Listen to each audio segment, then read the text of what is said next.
A love that learned to stay. When Emma first arrived in the small coastal town of Greyhaven, she wasn't looking for love. She told herself that many times. She came for silence, for space, for the sound of the sea instead of the noise of memories that followed her everywhere. London had become too loud after the breakup, not because of the streets, but because every corner reminded her of a life that no longer existed.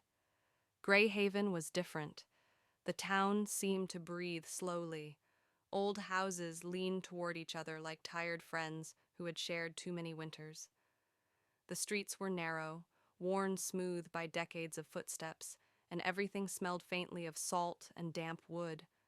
The sea was always nearby, endless, patient, and steady, as if it had seen every kind of love and loss and decided long ago not to judge anymore. Emma rented a small room above a bookstore owned by an elderly woman named Margaret. The staircase creaked with every step, and the door stuck unless you pushed it just right.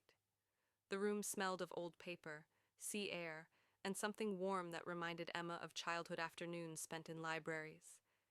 Every morning, she woke to the cries of seagulls and the distant hum of fishing boats heading out before sunrise. For the first time in months, her thoughts felt quieter. On her third day in Greyhaven, she met Daniel. He was standing outside the bookstore, crouched over a broken bicycle, speaking to it under his breath as if it were a stubborn animal. His hair was messy, dark curls falling into his eyes. His jacket was worn thin at the elbows, and his hands were stained with grease and rust. When Emma stepped outside, he looked up suddenly, startled, as though the world had interrupted him. "Sorry," he said quickly, standing up. "I didn't mean to block the entrance." "You're not," Emma replied. "It looks worse for you than for me." Daniel smiled, then laughed. Not loudly, not to impress, but honestly. The kind of laugh that came without effort. That was the first thing Emma noticed about him. How real he seemed, as though he didn't pretend to be anything else. Daniel had lived in Greyhaven his entire life. He repaired boats, bicycles, engines, anything that needed patience more than strength. He knew the tides by heart and could read the sky like a language. People trusted him, not because he spoke much, but because he always showed up when they needed him. At first, their conversations were small. "Good morning?" "Cold today." "Looks like rain." But small conversations have a way of opening doors when repeated often enough. One evening, a sudden storm rolled in from the sea. The sky darkened early, rain crashing against the windows of the bookstore. The power went out just after sunset. Margaret lit a few candles and decided to go to bed early, leaving Emma alone downstairs with the sound of thunder and the smell of melting wax. Emma sat by the window, watching rain race down the glass. Then there was a knock at the door. It was Daniel, soaked to the skin, holding a thermos in one hand. "I thought you might want something warm," he said. "Storm nights can feel lonely." Emma hesitated for only a second before stepping aside and letting him in. They sat by candlelight, steam rising from cups of tea. Shadows danced on the walls as the storm raged outside, but inside the room something gentle and quiet began to grow. They talked for hours, about nothing, about everything.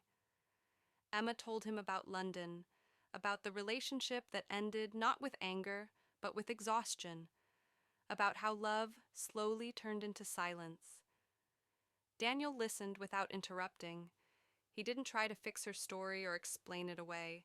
He just held it carefully, like something fragile. Eventually, Daniel spoke too. His mother had died when he was young.